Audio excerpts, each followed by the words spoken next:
Ça marche, oui, j'ai l'impression. Bonsoir à tous et bonsoir à toutes. Merci d'être présents un samedi soir à un horaire déjà assez avancé. Donc nous allons terminer la journée par une table ronde consacrée à un sujet qui paraît relativement impressionnant formulé tel qu'il est sur le programme, qui est la question de la possibilité d'un contrat social, d'une forme nouvelle de contrat social entre la planète et l'humanité. Et donc table ronde qui fera peut-être la transition avec l'intervention de Michel Serre-Demain, dont vous savez qu'il est auteur d'un ouvrage assez fameux sur le contrat naturel. Peut-être que ce que nous allons discuter ce soir sera une manière de commencer une discussion qui se poursuivra sans doute dès demain. Alors, pour discuter de ce sujet, j'ai un panel tout à fait adapté et de choix, à commencer par le bonsoir Andreas Eschbach, qui est donc un auteur allemand, qui va donc nous apporter un regard que j'espère un petit peu décalé, un regard germanique, et peut-être que les spécificités allemandes en matière de contrat pourront nous éclairer. Donc vous verrez que chaque auteur a aussi un angle qui peut concerner les aspects écologiques. Donc un ouvrage qui me paraît important dans la bibliographie d'Andreas Eschbach, c'est celui qui s'appelle En panne sèche, qui nous décrit effectivement ce que pourrait être un monde qui s'achemine vers la fin du pétrole. Et pour le coup, vous avez une très belle mise en scène de ce à quoi pourrait aboutir ce type de raréfaction d'une ressource qui est devenue centrale dans notre société actuelle. À côté de lui, nous avons Thomas Day, donc l'auteur de nombreux romans, l'auteur de nombreuses nouvelles, avec notamment un recueil qui est dans l'actualité, qui est 7 secondes pour devenir un aigle, recueil dont j'ai eu la chance d'avoir en quelque sorte la primeur pour des raisons un petit peu particulières. Et donc vous verrez, si vous lisez ce recueil, ce à quoi je vous invite, qu'il est très fortement orienté aussi vers des aspects écologiques, et donc vers des formes de relations entre nous, l'humanité, et la planète. Et puis tout de suite à côté de moi, j'ai Jeanne Adeba, donc l'auteur également de toute une littérature impressionnante. De base. Des bases, pardon. De base. De base, pardon. Je suis vraiment désolée, mais ça m'agace à chaque fois. Voilà, et disant tout le temps Jeanne, c'est plus simple et ça évite effectivement des... C'est-à-dire, j'ai le même type de problème sur mon nom, donc il n'y a pas de souci. Donc, alors ça, je vais attaquer tout simplement en disant qu'elle est l'auteur aussi de nombreuses nouvelles, romans, plagueurs, métaphysique du vampire, et puis un recueil de nouvelles qui pourra peut-être percuter par son titre qui est Stratégie du réenchantement. Et visiblement, d'après ce dont on a discuté, le contrat ne fait pas partie de ces stratégies de réenchantement. Alors, absolument pas. Absolument, voilà. Et on verra pourquoi. Alors, je vais commencer en étant un petit peu décalé et en éclairant un petit peu les coulisses de la préparation de cette table ronde. Puisqu'en fait nous avons essayé de préparer cette table ronde par un échange de courriels, et puis ce qui s'est dégagé assez rapidement, c'est que nous étions tous relativement critiques par rapport à la formulation du sujet, à commencer par moi, et j'avais un certain nombre de réserves philosophiques et politiques par rapport au sujet, et donc tonalité critique, et en fait on avait davantage envie tel que le sujet était posé, de le déconstruire, ce sujet, d'en déconstruire les termes, plutôt que de partir sur une discussion qui respecterait ces termes. Alors je vais en profiter, je vais faire de même, et je vais demander à chacune des personnes pourquoi effectivement ce sujet, tel qu'il était formulé, posait problème, et dans quelle mesure sa réception effectivement suscitait plutôt la critique plutôt que l'adhésion d'emblée. Donc je vais commencer par ma voisine qui a été la première à tirer sur ce sujet. En ce qui me concerne, un contrat, ça se passe avec une personne vivante, morale, avec laquelle je peux avoir un dialogue, et j'estime que ce n'est pas le cas de la planète. Tout simplement, pour des tas de raisons pragmatiques. J'estime également que c'est la porte ouverte à toutes les bondieuseries. Et en tant qu'athée profonde, je ne peux pas souscrire à ce genre de choses.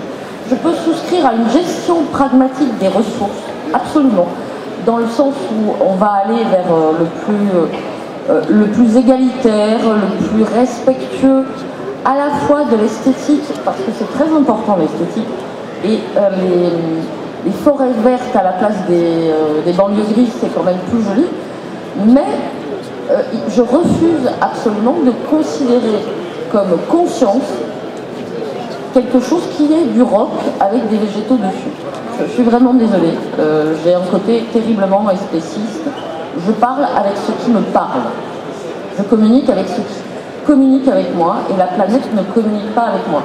c'est une erreur terrible que de me vivre, parce que je l'ai vu écrire souvent, comme un auteur écologiste. Je ne suis pas un auteur écologiste. Je suis un auteur qui constate que la façon dont nous gérons les ressources actuelles de la Terre nous mène droit, nous, l'espèce humaine, au désastre.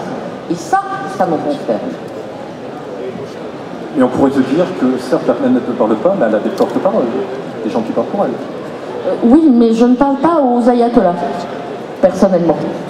Et en général, les gens qui parlent pour la planète sont très souvent des ayatollahs. D'accord. Thomas? Je trouve la formulation assez intéressante parce que elle fait une dichotomie entre ce qu'on vit, le monde, la planète sur laquelle on vit et la littérature. On peut considérer dans la vraie vie que la planète, en effet, c'est une boule de roche, de magma, et puis de la végétation dessus, des villes, des gens, et puis l'atmosphère, et ainsi de suite. On peut aussi considérer en littérature que c'est ça, ou c'est une conscience, ou c'est la théorie Gaïa, et les Japonais voient un dieu en chaque chose, un dieu dans chaque objet, un dieu dans une table, un kami, un esprit. Moi je trouve qu'en tant qu'écrivain, quelque part les deux hypothèses me vont, c'est-à-dire je peux considérer que c'est juste un caillou, et quelque part on en fait ce qu'on en veut, ou si on la casse, ben tant pis pour nous, c'est bien fait pour notre gueule. Mais aussi je peux considérer, bah tiens, c'est quelque chose de conscient, de connecté, et qu'est-ce qui se passe si c'est connecté avec nous, si on l'abîme, est-ce que ça répond, est-ce qu'on va se prendre plus d'ouragans dans la tête, est-ce qu'on va... Ça devient une espèce d'anti-métaphore, c'est-à-dire que je suis convaincu au fond de moi que la planète n'est pas un organisme vivant, n'est pas Gaïa et n'est pas connecté avec toutes les choses, mais d'un point de vue littéraire, ça peut être une anti-métaphore. Je peux utiliser cette idée que la planète est un truc spirituel, connecté avec tout le monde, qu'on est en train de bousiller et qui va répondre en nous balançant des ouragans, des tremblements de terre, etc. Et d'un point de vue littéraire, je peux utiliser cette hypothèse pour parler de Katrina, pour parler du tsunami, et tout en faisant le pari de l'intelligence du lecteur qui sait que oui, c'est pas un être conscient, mais ce dont il me parle, c'est des catastrophes, c'est de ce qu'on a fait, c'est de ce qu'on a déréglé. Et je trouve que, voilà, d'un point de vue littéraire, les deux choses sont intéressantes. Alors, je voudrais répondre à Gilles. J'ai écrit un roman qui prend en compte la théorie Gaïa, donc, où la Terre est vivante et consciente. Mais malgré tout, pour moi, le véritable écrivain qui a parlé de la planète en tant qu'être vivant, c'est Stanislas Lem avec Solaris. Et à partir de là, la communication avec elle n'est pas possible dans Stanislas Lem. Elle envoie des images qui ne sont pas décryptables par les gens qui essayent de l'étudier. Et je pense que si, à la limite, on pouvait envisager une planète consciente, elle ne pourrait pas nous parler. Et c'est à ton tour, Andreas, de t'exprimer. Parce que toi aussi, tu étais d'accord pour penser que le contrat n'était pas forcément une métaphore valide. Oui. Moi, j'ai plusieurs fois essayé de négocier avec des mystiques. Pendant la nuit, je lui ai dit, oh, tu peux prendre mon sang, mais laisse-moi dormir. Fais pas de bruit. Hein, c'est ça, fais pas de bruit. Fais pas de bruit. Prends, pas autour de ma tête. Je vais laisser maman dehors la couverture. Non, ils insistent de faire bruit. Bon, à mon avis, ça ne marche pas de négocier avec un moustique, ça ne marche pas de négocier avec un grizzly ou un volcan. Il ne marche pas de mettre des limites de vitesse à ton tête. La question crée l'illusion que nous sommes au même niveau que la nature. Mais ce n'est pas le cas. Nous sommes soumis à la nature. Mais on va en discuter en plus, je pense. Alors, du coup, si effectivement le contrat n'est pas forcément